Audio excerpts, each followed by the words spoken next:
नाफेड द्वारा चना खरीदी की प्रक्रिया को लेकर अमरावती जिले में हंगामा और बल प्रयोग के बाद अब 2 मार्च से खरीदी शुरू होने वाली है।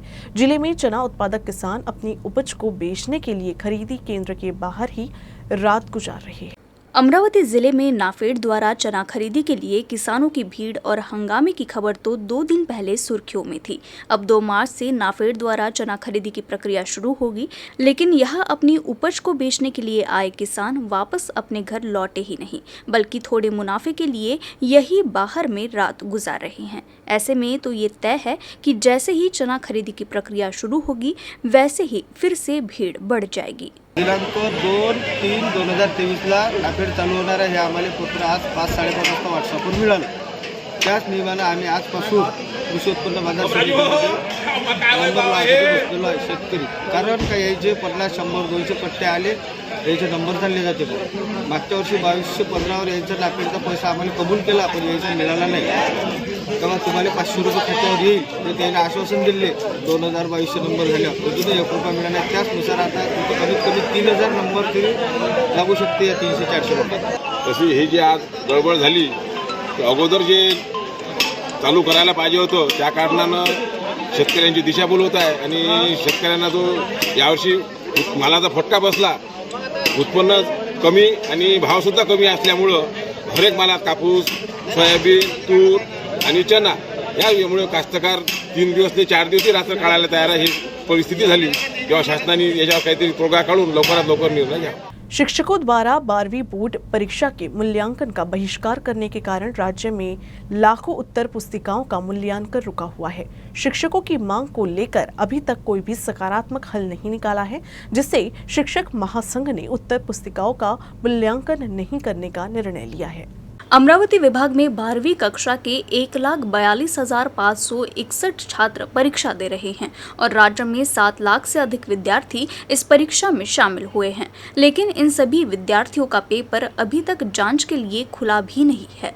शिक्षकों ने अपने विविध मांगों को लेकर तहसील और जिला स्तर पर विभिन्न आंदोलन किए, लेकिन सरकार की ओर से कोई प्रतिक्रिया नहीं मिली, इसलिए संगठन ने अब अपना आक्रामक रवैया दिखाया है। शिक्षकों का आरोप है कि सरकार द्वारा उनकी मांग की अनदेखी किए जाने से 12वीं के पेपर के मूल्यांकन का बहिष्कार किया गया है। जिंदाबाद, जुनी पेन्शन मिळालीच पाहिजे, जुनी पेन्शन मिळालीच पाहिजे। शिक्षक एकता जिंदाबाद, 10-20-30 आश्वासित प्रगती योजना मिळालीच पाहिजे। सेवानिवृत्तीचं वय 60 वर्ष झालं पाहिजे। त्यांच्या बाबतीत शासन बिलकुल संवेदनशील नाही आहे। 1 नोव्हेंबर 2005 पूर्वी नियुक्ती असून सुद्धा टप्पा अनुदानातील शिक्षक पेन्शनपासून वंचित आहे, हा त्यांच्यावरचा अन्याय आहे। याशिवाय 1 नोव्हेंबर 2005 नंतर सेवेत दाखल झालेल्या शिक्षकांनासुद्धा जुनी पेन्शन योजना लागू केली पाहिजे। 10-20-30 ही आश्वासित प्रगती योजना संबंध राज्यभर सगळ्या कर्मचाऱ्यांना लागू झाली, केवळ शिक्षक हा घटक त्याच्यापासून वंचित आहे। त्यामुळे 10-20-30 योजना आश्वासित प्रगती योजना शिक्षकांना लागू झाली पाहिजे। खरं म्हणजे 1160 कोटी रुपये शासनानं मंजूर केले, पण त्याच्या वितरणाच्या बाबतीत जो काही शासन आदेश निर्गमित केला त्याच्यामध्ये अनेक त्रुटी आणि अडचणी टाकल्यामुळे हे 1160 कोटी त्या शिक्षकांपर्यंत पोहोचणार नाहीत आणि म्हणून तातडीनं त्यातील अटी ज्या आहेत त्या जाचक आहेत त्या तातडीनं कमी केल्या पाहिजे। स्वच्छ भारत मिशन और अमरावती जिला परिषद ग्राम पंचायत विभाग द्वारा नियोजन भवन में सतत विकास के लिए सरपंच संवाद कार्यशाला का आयोजन किया गया। इसका उद्घाटन सीईओ अविशांत पांडा ने किया। ग्राम विकास की अत्यंत महत्वपूर्ण कड़ी के रूप में सरपंच की भूमिका महत्वपूर्ण है। ग्राम विकास कार्यों में सतत प्रकृति निर्माण हेतु अनेक केंद्रीय एवं राज्य प्रायोजित योजनाओं का क्रियान्वयन किया जाता है। ग्राम स्तर पर उक्त योजनाओं में समन्वय, प्रसार और संचार के लिए जिले में कार्यशाला में उपस्थित सरपंचों की ओर से मार्गदर्शन किया गया। कार्यशाला के प्रथम सत्र में जिला परिषद के सीईओ अविशांत पांडा ने विकास योजना और सरपंच के योगदान पर सभी का मार्गदर्शन किया। इस दौरान मान्यवर अतिथियों ने जल जीवन मिशन कार्य और वर्तमान स्थिति, विभिन्न अभियानों, प्रतियोगिता और सरपंच की भूमिका, सतत विकास लक्ष्यों और ग्राम पंचायत विकास योजना पर मार्गदर्शन किया। स्वच्छताचा विषय असो, आपले 1959च्या जल जीवन मिशनच्या बाबतीत आहे, पण मोस्ट इम्पॉर्टंटली कोणत्याही बाबीवर तुम्हाला स्पेसिफिकली लक्ष घालायला पाहिजे। त्याच्या बाबतीत चर्चा करणे फार आवश्यक आहे. आता माझा जो म्हणणं आहे, माझा जो ऑब्झर्वेशन आहे की आता सरपंचांच्या 3 सगळ्यात मोठी जबाबदारी आहे. जरी 3 विषयाबद्दल त्यांनी जरी दर दिवस लक्ष ठेवलं. इन दिनों जिला परिषद शिक्षकों की स्थानांतरण प्रक्रिया ऑनलाइन लागू की जा रही है, लेकिन अब स्थानांतरण को ही रोकने की मांग होने लगी है. अमरावती जिले के धामनगांव के विधायक प्रताप अड़सर ने छठे चरण के स्थानांतरण को रद्द करने के लिए ग्रामीण विकास मंत्री गिरीश महाजन को पत्र लिखा है. जिला परिषद शिक्षकों के स्थानांतरण की प्रक्रिया ऑनलाइन हो गई है, लेकिन विधायक प्रताप अड़सर ने ग्रामीण विकास मंत्री गिरीश महाजन को पत्र लिखकर वर्ष 2022 में छठे चरण में होने वाले तबादलों को रद्द करने की मांग की है. अमरावती जिले में 362 शिक्षक ऑनलाइन स्थानांतरण प्रक्रिया में शामिल है. ऑनलाइन स्थानांतरण प्रक्रिया की श्रेणी 1 में पुरानी बीमारियां वाले शिक्षक, विकलांग शिक्षक, विधवा महिला शिक्षक, 53 वर्ष से अधिक आयु के शिक्षक शामिल है. इस तरह के तबादले वरिष्ठ शिक्षकों के लिए मुश्किलें और परेशानी निर्माण कर रहे हैं. शिक्षक भर्ती प्रक्रिया के माध्यम से कठिन क्षेत्रों में रिक्तियों को भरने की आवश्यकता है. इसलिए विधायक प्रताप अड़सर ने आग्रह किया है कि शिक्षक भर्ती प्रक्रिया के छठे चरण को रद्द किया जाए. सरकार द्वारा तबादला प्रक्रिया रद्द किए जाने से कई शिक्षकों को राहत मिली है. शिक्षकों ने इसके लिए विधायक प्रताप अड़सर का आभार जताया है. विधायक बच्चू कडू जनता के मुद्दे को लेकर अपने उग्र तेवर की वजह से एक अलग ही पहचान रखते हैं, लेकिन विधायक बच्चू कडू को उनके एक अंदाज के लिए एक 80 वर्षीय वृद्ध ने अच्छी नसीहत दी. बुजुर्ग आजोबा ने विधायक बच्चू कडू को कोर्ट से बाहर रोका और उन्हें उनके ऐसे व्यवहार को लेकर अच्छी सलाह दी. आजोबा का ये वीडियो खूब वायरल हो रहा है.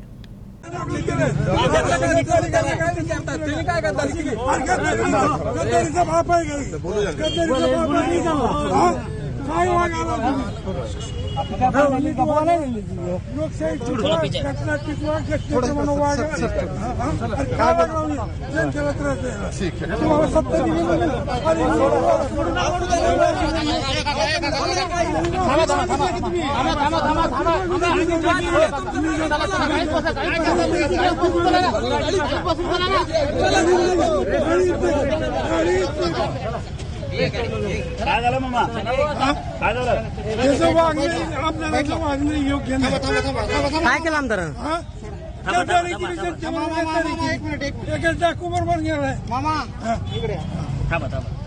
अमरावती कृषि उत्पन्न बाजार समिति में इन दिनों अनाज की आवक बढ़ गई है. 2 दिन में 60,000 बोरा अनाज आ चुका है. इसमें चना, अरहर व सोयाबीन की बोरियां सबसे अधिक है. फिलहाल तुअर का भाव अच्छा है, जबकि सोयाबीन भी स्थिर है. इन दिनों कृषि उत्पन्न बाजार समिति में तुअर और चने की आवक बढ़ गई है. इस साल लगातार बारिश से भारी नुकसान के कारण औसत उत्पादन घटा है. इस साल तुअर के लिए 6,600 रुपये आधारभूत कीमत की घोषणा की गई है, जबकि बाजार समिति में अभी जो कीमत है उससे 1,500 रुपये अधिक है. किसान और मुनाफे के लिए सरकारी केंद्र में ही अनाज बेचना चाह रहे हैं. सोयाबीन का आधारभूत मूल्य 4,300 रुपये है और बाजार समिति में भाव 5,000 के बीच मिल रहा है. सोयाबीन के दाम बढ़ने की कोई संभावना नहीं है. दूसरी तरफ किसानों के घरों में कपास अभी भी कीमत बढ़ने के इंतजार में पड़ा हुआ है. लहसुन की बोरी की आड़ में गोमांस की तस्करी कर रहे एक ट्रक को पुलिस ने जब्त किया है. चांदूर बाजार पुलिस ने कार्रवाई की है. ट्रक में से कुल 47 मवेशियों को छुड़वाया गया है. इनमें से 3 मृत पाए गए. चांदूर बाजार थाना पुलिस को सूचना मिली कि लहसुन की बोरियां सामने रखकर पीछे 2 डिब्बों में बांधकर मवेशियों की तस्करी की जा रही है. पुलिस ने ट्रक का पीछा कर उसे हिरासत में लिया और उसके खिलाफ कार्रवाई की गई. उस ट्रक में कुल 47 जानवर थे, जिनमें से 3 की मौत हो गई. दरअसल बजरंग दल के कार्यकर्ताओं को जैसे ही सूचना मिली कि मध्य प्रदेश से गोवंश की तस्करी करने वाला वरुण मोर्शी के रास्ते चांदूर बाजार आ रहा है, उन्होंने इसकी सूचना स्थानीय पुलिस को दी और तुरंत स्थानीय पुलिस ने ट्रक का पीछा किया और पुलिस ने मोर्शी रोड स्थित पेट्रोल पंप से कुछ ही दूर पर ट्रक को पकड़कर थाने लाकर कार्रवाई की. ट्रक मध्य प्रदेश से वरुण मोर्शी होते हुए अकोला जा रहा था. ट्रक से मवेशियों को बोलेरो में गोरक्षण को सौंप दिया गया. संतोष देवंशी और राहुल विश्वकर्मा दोनों मध्य प्रदेश के सहारनपुर के रहने वाले हैं और इन दोनों आरोपियों को पुलिस ने हिरासत में लिया है. चांदूर बाजार मध्ये आज बजरंग दलाच्या कार्यकर्त्यांच्या मदतीने 50 ते 60 संख्येत असलेले कत्तलसाठी जाणाऱ्या गौवंशाचे प्राण वाचविण्यात आले. 10 ते 11च्या दरम्यान मला काही बजरंग दल कार्यकर्त्यांचा कॉल आला. त्यांनी मला सांगितले की एका ट्रकमध्ये गौवंश कत्तलीसाठी नेत आहे. त्यानंतर मी माझ्या बजरंग दलाच्या कार्यकर्त्यांसोबत त्या ट्रकचा पाठलाग करत मोर्शी रोड काबरा शाळेजवळ त्या ट्रकला आम्ही थांबविण्यात यश आले. त्यानंतर पोलीस प्रशासनाला कॉलद्वारे माहिती दिली. पोलिसांनी तो ट्रक ताब्यात घेऊन कारवाई करून गौवंशांना सुखरूप गौरक्षणमध्ये पाठवण्यात आले. आम लोगों को पेयजल उपलब्ध कराने के लिए बुधवार को महाराष्ट्र जीवन प्राधिकरण कार्यालय में भाजपा की ओर से हांडा मोर्चा का आयोजन किया गया. इस दौरान बेनोडा भीम टेकड़ी क्षेत्र के नागरिकों ने धरना देकर प्रशासन का ध्यान आकर्षित किया.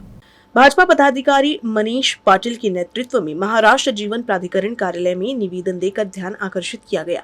यशोधरा नगर, साधना कॉलोनी, जेवद नगर, दस्तूर नगर, वंशी कॉलोनी, अमर कॉलोनी और शहर के आसपास के क्षेत्रों की महिला बहनों और नागरिकों ने महाराष्ट्र जीवन प्राधिकरण कार्यालय में धावा बोला और उप कार्यकारी अभियंता अजय लोखंडे को निवेदन दिया.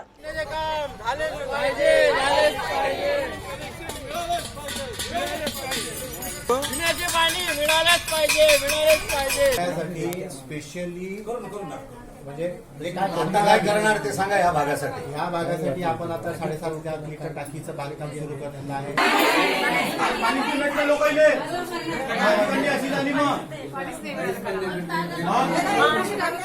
कशी आहे, हे लोक दिवसभर कामाला जातात, बरोबर आहे. आणि पाणी चढत नसेल तर तुम्ही रोज सोडा त्या टाकीत पाणी आणि मग ते आम्हाला सोडवा. एक दिवस आड सोडता तर पाणी चांगलं द्या. आज दिनांक बुधवार 1 मार्च रोजी यशोदानगर भीमटेकडी परिसर बरेच दिवसापासून या परिसरामध्ये पाण्याची वानवा आहे आणि म्हणून सगळ्या महिला मंडळी, गृहिणी या ठिकाणी महाराष्ट्र जीवन प्राधिकरणच्या कार्यालयामध्ये घागर मोर्चा घेऊन आले आहेत. आणि इथे निवेदन देत असताना इथले अधिकारी यांनी आम्हाला आश्वस्त केलेलं आहे की उद्यापासून त्या प्रभागामध्ये, त्या भागामध्ये जिथे कमी दाबाचं पाणी मिळते तिथे पेट्रोलिंग करणार आणि आजपासून जवळपास 2.5-3 महिन्यामध्ये तिथे पाण्याची टाकी पूर्णत्वास करणार आणि उन्हाळ्याच्या दिवसामध्ये दररोज पूर्ण दाबाचं पाणी सोडून सगळ्यांना पाणी व्यवस्थित मिळेल अशा प्रकारचं त्यांनी आम्हाला आश्वासन दिलं. आम्ही त्याला 5 तारखेपर्यंत वेळ दिला, कारण या जिल्ह्याचे पालकमंत्री आणि सन्माननीय उपमुख्यमंत्री साहेब 5 तारखेला कदाचित अमरावतीत येण्याची शक्यता आहे आणि त्यांना जर सांगितलं की तोपर्यंत नाही झाले तर हा प्रश्न साहेबांपर्यंत मांडला जाईल. म्हणून त्यांनी आम्हाला तशा प्रकारचं लेखी आश्वासन सुद्धा लिहून दिलं की तुम्हाला उद्यापासून दररोज चांगलं रेग्युलर पाणी मिळणार. सत्तेत असूनही आंदोलन करण्याची आवश्यकता आंदोलन नाही, निवेदन दिलेलं आहे. किसानों के खेतों में खड़ी फसल को नष्ट करने वाले जंगली जानवरों पर वन विभाग के माध्यम से तत्काल कार्रवाई की जाए, इस मांग को लेकर प्रहार जनशक्ति पार्टी ने बुधवार से वन विभाग कार्यालय के समीप धरना शुरू कर दिया है. किसानों के खेतों में बिजली आपूर्ति बाधित न हो, उनके खेतों में लगे विद्युत ट्रांसफार्मरों की बिना शर्त मरम्मत की जाए, किसानों के खेतों में खड़ी फसल को नष्ट करने वाले जंगली जानवरों पर वन विभाग के माध्यम से तत्काल कार्रवाई की जाए, ऐसी मांग को लेकर प्रहार जनशक्ति पार्टी के पदाधिकारियों संजय देशमुख, महेश देशमुख, गौरव देशमुख के नेतृत्व में ये धरना आंदोलन शुरू किया गया. यह आंदोलन कड़ी धूप में किया जा रहा है. कार्यकर्ताओं का आरोप है कि ग्रामीण क्षेत्रों में किसानों की समस्या का समाधान नहीं होने से उनके भूखे मरने का समय आ गया है. किसानों को दिन भर खेत में मेहनत करनी पड़ती है और रात को खेतों में जाकर कृषि माल और फसलों की सुरक्षा करनी पड़ रही है. जय किसान, किसान एक सुटीचा विजय असो, किसान एक सुटीचा विजय असो. वन्य प्राण्याचा बंदोबस्त झालाच पाहिजे, वन्य प्राण्याचा बंदोबस्त झालाच पाहिजे. जय जवान, जय किसान, जय किसान. वन्य प्राण्याचा बंदोबस्त झालाच पाहिजे, वन्य प्राण्यांचा बंदोबस्त झालाच पाहिजे. आज बुधवार दिनांक 1 मार्च 2023 वन विभाग कार्यालय अमरावती याच्यासमोर आम्ही मुक्काम आंदोलनासाठी बसलेलो आहोत. खरं तर पूर्ण अमरावती जिल्ह्यातले शेतकरी आज इथं उपस्थित आहेत आणि वन्य प्राण्यांचा एवढा त्रास वाढलेला आहे की आम्हाला शेती करणं कठीण झालेलं आहे.